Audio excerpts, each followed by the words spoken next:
dengan tadi persoalan yang disampaikan. Tenang.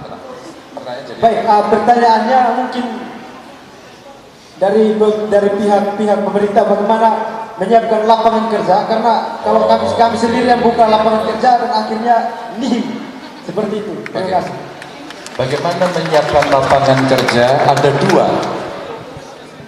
Kamu jadi pegawai atau mau jadi entrepreneur. Kalau mau jadi pegawai, siapkan diri jadi pegawai, maka akses pendidikan yang saya ceritakan di awal mudah, murah. Kalau kemudian pilihan itu sudah didapat, maka tinggal memilih. Saya mau jadi pegawai, saya menyiapkan diri. Oh, spesifikasi pegawai di sana adalah A, B, C, D.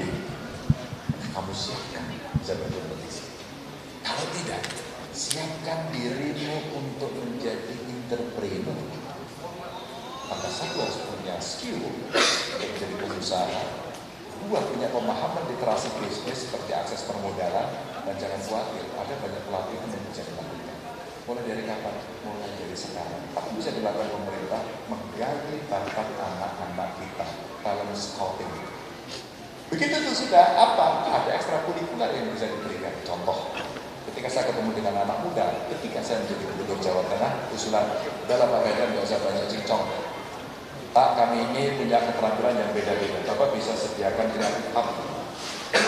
Kreatif hub itulah co-working space yang kita berikan kepada anak muda, dan mereka berkumpul di situ, bertukar pikiran di situ, berdiskusi di situ, berkolaborasi di situ, dan kemudian kita jadi pengusaha. Ya. Kalau kemudian kita mau mengembangkan potensi yang ada di sini, oke, ada yang menerima tantangan saya bagaimana mengembangkan, katakan satu tenun saja dari NTB. Itu tantangan yang bisa kita bisnis bagus. Anda mau mengembangkan pariwisata, oke, kita kembangkan.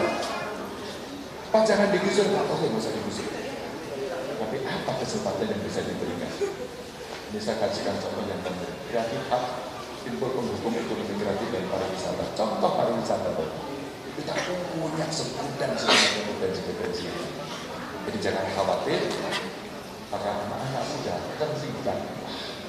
Ketika daerah merencanakan musyawarah pembangunan, musyawarah perencanaan pembangunan, Anda itu bicara. Saya mau kembangkan ini, polanya begini, kami ikut terlibat seperti ini. Tolong menjadi fasilitasi, pemerintah fasilitasi. Aduh, kamu ingin jadi pengusaha atau pegawai? Pengusaha, udah pas. Jadi pengusaha, udah top ini, hebat kamu ya. Oke. Nah, kayaknya kamu perlu bertemu dengan banyak orang untuk nanti mengerti hal-hal yang tadi saya sampaikan dalam grafik. Oh, bicara baik, Baik, terima kasih untuk kesempatan yang diberikan bagi saya. Perkenalkan, nama saya Yunike dari. Panggilannya? Nama saya Yunike Gloria Bani, panggilannya Yunike. Yunike. Yunike. Ya, Yunike. Yunike. Panggilannya Yunike. Ada itu dulu merek apa itu? Raket itu ya? Yunike. Ini prodi akuntansi. Oke. Oh, yang temennya ya. Pertanyaanmu apa Yunike? Oke, baik Pak. Tadi seperti yang di awal, Bapak kan sudah bilang untuk bisa menaikkan ekonomi masyarakat lemah, itu yang kita kasih bukan ikannya, tapi pancingnya, ya kan Pak? Yeah. Nah, di sini saya lihat satu fenomena, memang betul untuk meningkatkan ekonomi masyarakat salah satunya lewat pendidikan. Tapi ada satu fenomena Pak, yang dimana mahasiswa yang tamat dari satu universitas, ketika tamat, ya realitanya belum tentu penghasilannya itu sama. Dan betul. Tapi begini Pak, saya juga lihat satu fenomena, jika kesuksesan seseorang diukur berdasarkan tingkat pendidikan, ya di realitanya ya itu malah terjadi sebaliknya. Seperti begini Pak, orang yang lulusan SMA itu bisa saja penghasilannya lebih besar dibandingkan sarjana. Ya itu kan Pak. Nah dari sini saya kemudian berpikir kalau oke, sekolah, kuliah, tapi tamat lapangan pekerjaan, ya jujur kalau misalkan mau bangun usaha itu kan butuh modal besar kan Pak. Ya, ya betul Pak. Tapi kebanyakan Pak, kalau misalkan di daerah, khususnya di Nusa Tenggara Timur, mungkin pandangan saya secara pribadi, itu masyarakat lebih banyakan mau untuk jadi pegawai negeri sipil, belum kepikiran untuk entrepreneur. Betul Pak? Ini kepikiran ya. Oh ya. Jadi pertanyaannya apa? Pertanyaan saya ini Pak, menurut Bapak, apakah untuk bisa berhasil dalam hidup itu hanya terus untuk fokus sama pendidikan saja, atau kalau misalkan kerja kan masih gaji UMR kan Pak? Nah gaji UMR kan ya kalau di NTT kecil. Nah menurut Bapak apa yang perlu dilakukan bagi kami anak-anak muda jika misalkan pada saat tamat kuliah oke, kerja, hasilkan uang, penutup usul-usul, tapi kalau misalkan goals jangka panjangnya untuk Stop. Pertanyaannya apa?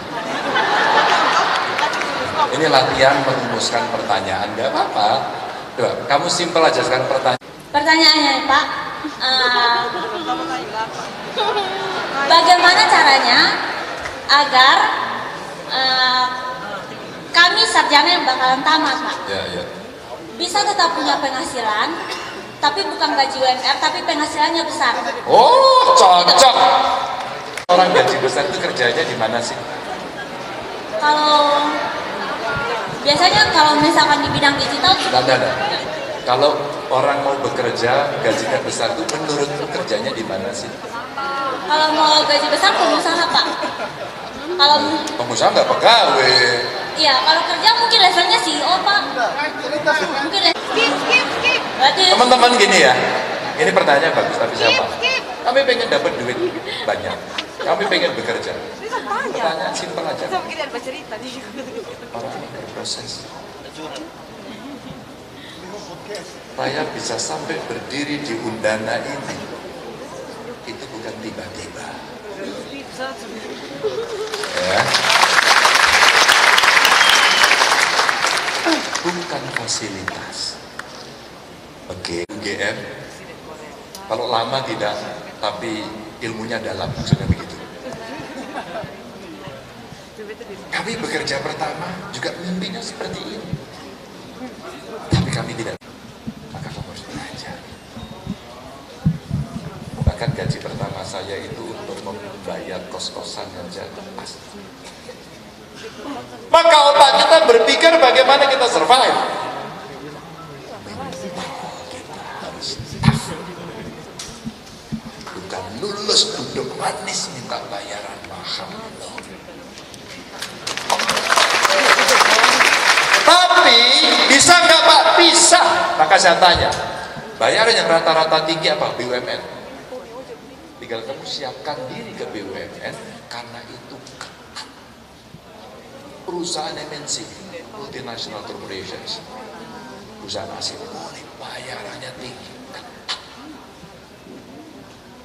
Pas sekolah hukum pengen jadi lawyer, masuklah lawyer yang besar. Dan kamu sebagai yang lawyer di situ pasti bayarnya juga nggak tinggi. Tapi kamu bisa memilih. Maka spesifikasinya biasanya tinggi.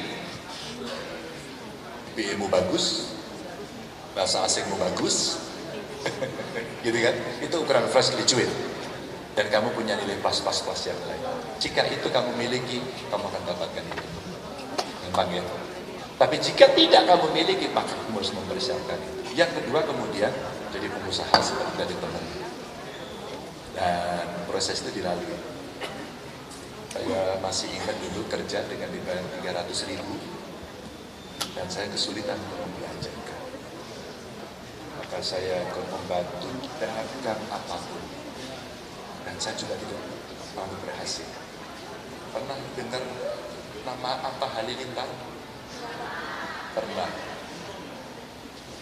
Dia lulusan apa sekolahnya? Ada yang tahu? Ada yang tahu? Ya. SMA nggak selesai kalau nggak salah. Kayak Bu Susi Pujiastuti, SMA juga nggak selesai. Jadi pendidikan itu adalah ikhtiar kita untuk mencapai syarat ikhtiar. Tapi apakah otomatis? Belum tentu. Maka kemudian saya katakan butuh soft skill. Soft skill. Jejaring, komunikasi yang bagus dan lain sebagainya. Ini penting. Atta Halilintar saya tanya, Pak, kamu caranya bisnis? Pokoknya saya jual aja, Pak. Kamu nggak punya modal? Nggak, Pak. Lalu bagaimana?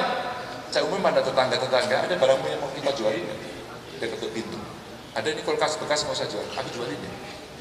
Dia punya ilmu sales yang bagus. Oh, skill. Saya tanya anak, ada bukunya juga. Dan kemudian dia kembangkan terus dengan segala kreativitasnya, kemudian potensi-potensinya dia keluarkan. Jadilah dia hari ini. Saya merangkak seperti itu, kerja di kantor orang, kemudian berpartner dengan orang, cari terus karena saya tidak pernah mau menerima kondisiku hanya segitu saja.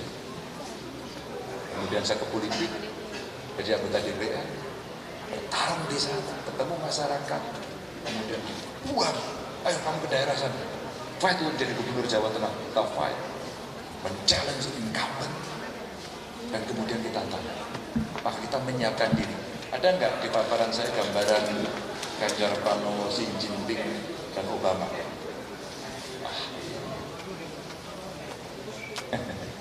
Dari ideologi turun ke hati. Ganjar yang paling kiri, tengah ini Xi Jinping, yang paling kanan Obama. Ternyata 3 orang ini pernah masuk partai di usia saya 24 tahun, Xi Jinping ini 21 tahun, Obama lebih tua 35 tahun. 3-tiganya berproses lama dan 3-tiganya menjadi anggota parlemen.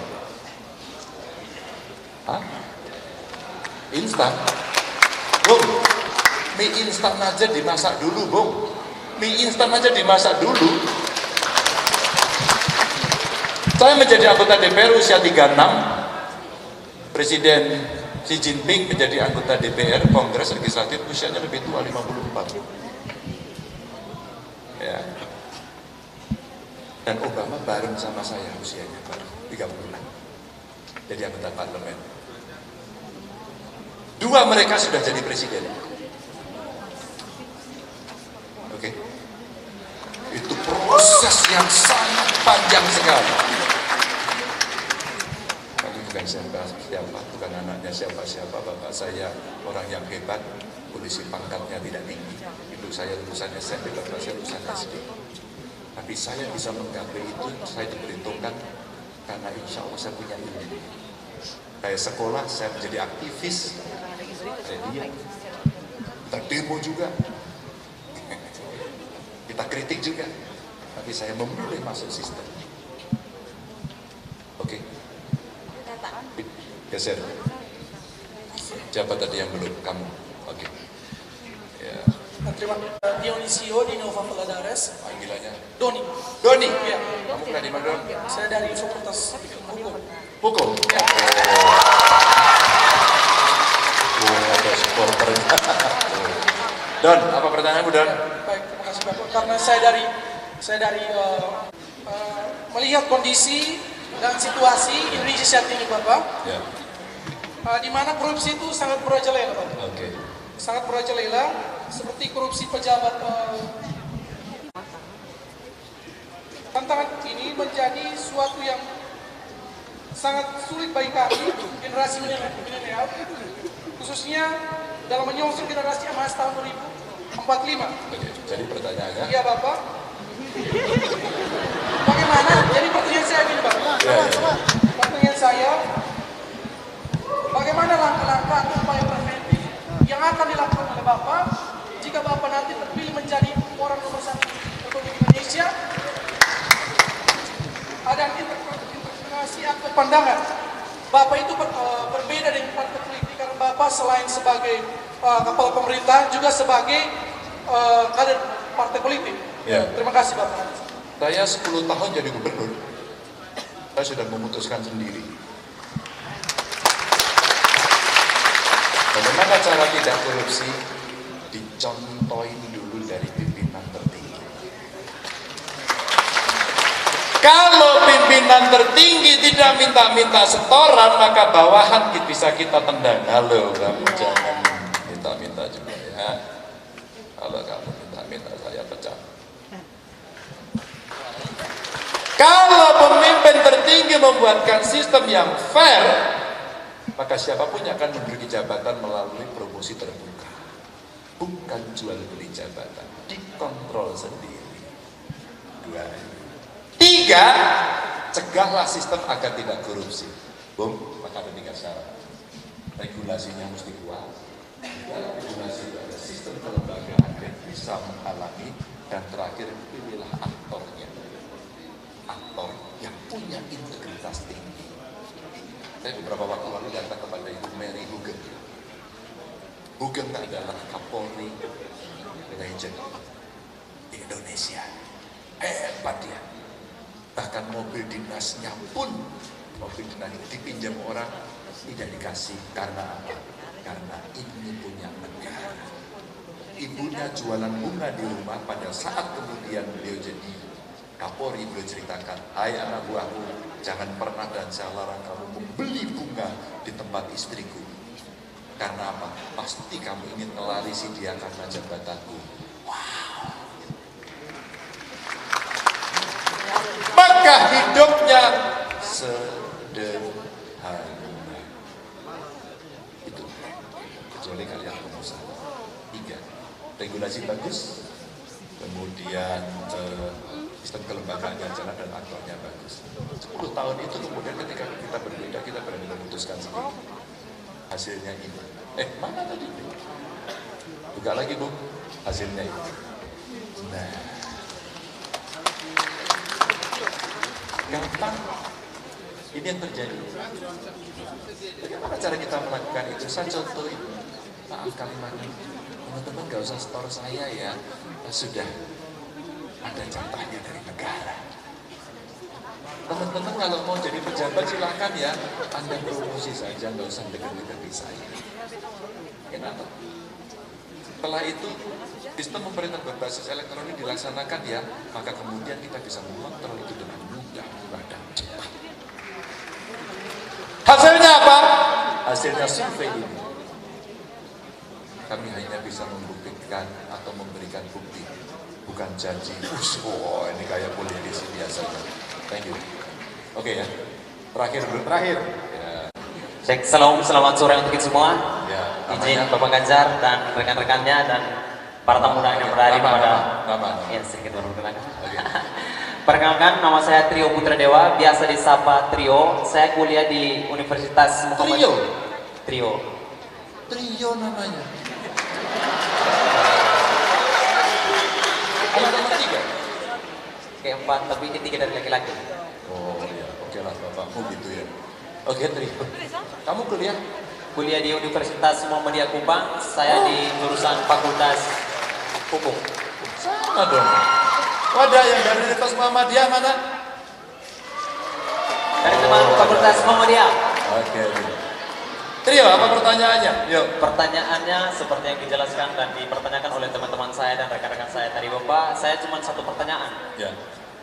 Tentang suatu kebangsaan ini, pada saat ini kita berbicara dengan suatu dialog kebangsaan. Ya. Nah, pertanyaan saya dengan sesuatu hal di dalam konstelasi politik, apakah di suatu saat nanti Bapak menjadi orang nomor 1 di negara Indonesia dengan karpet merah yang tersisa, apakah Bapak suatu saat nanti diwariskan kepada keluarga atau tidak? Karena saya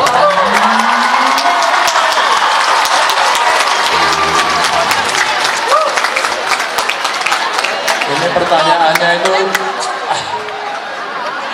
Oke. Itu langsung pertanyaan saya dan masih ada keselanjutan Bapak dengan terkait dengan karpet merah.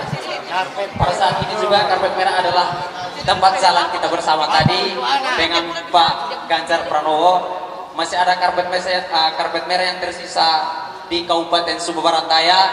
Saya ingin menyampaikan di Bapak yang masih dilumpuri oleh darah kekurangan dan kemiskinan di Sumba Barat Daya, terlebih khususnya di Sumba Barat.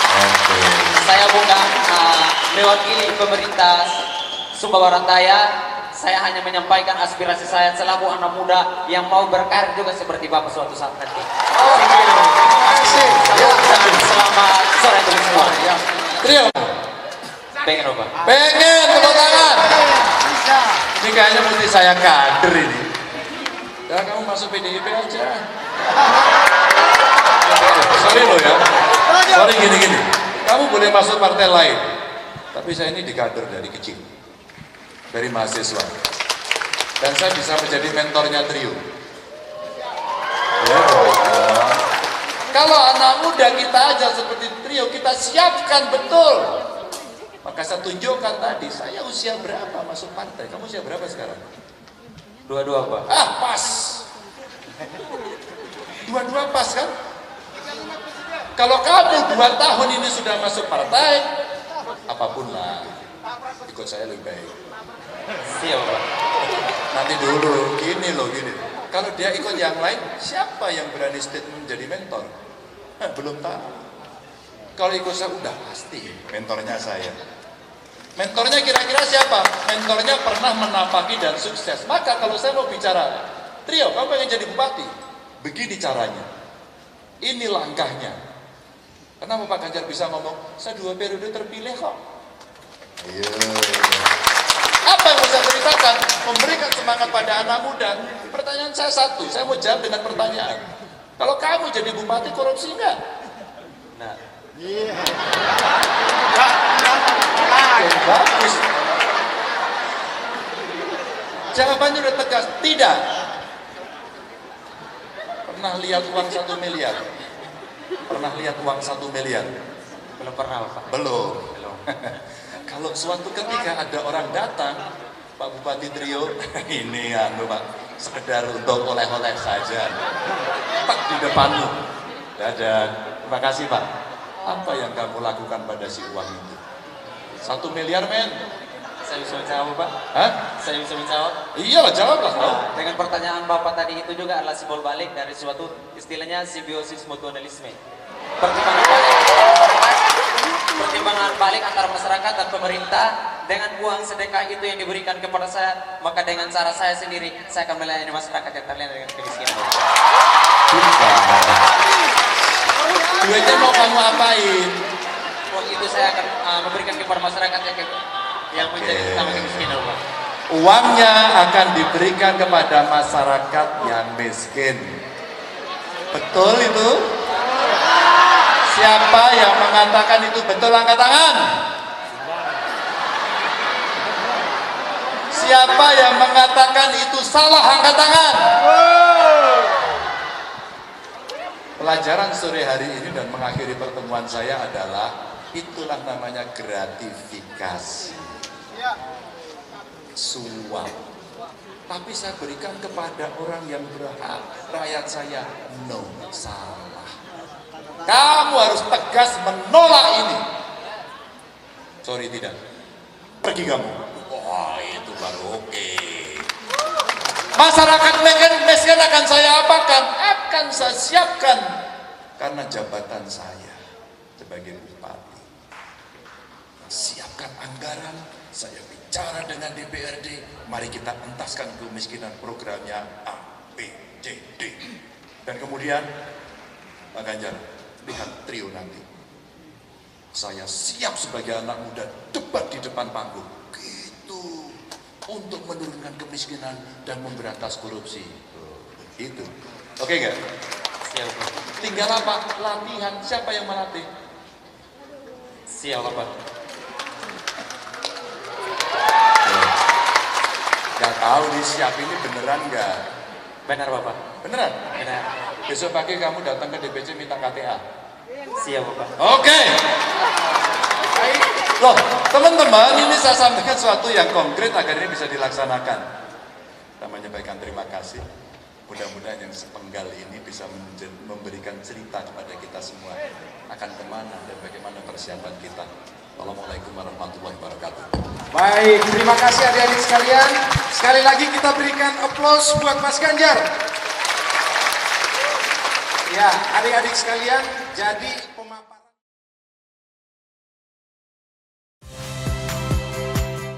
Saya Niluh Puspa. Saksikan program-program Kompas TV melalui siaran digital, pay TV, dan media streaming lainnya. Kompas TV, independen, terpercaya.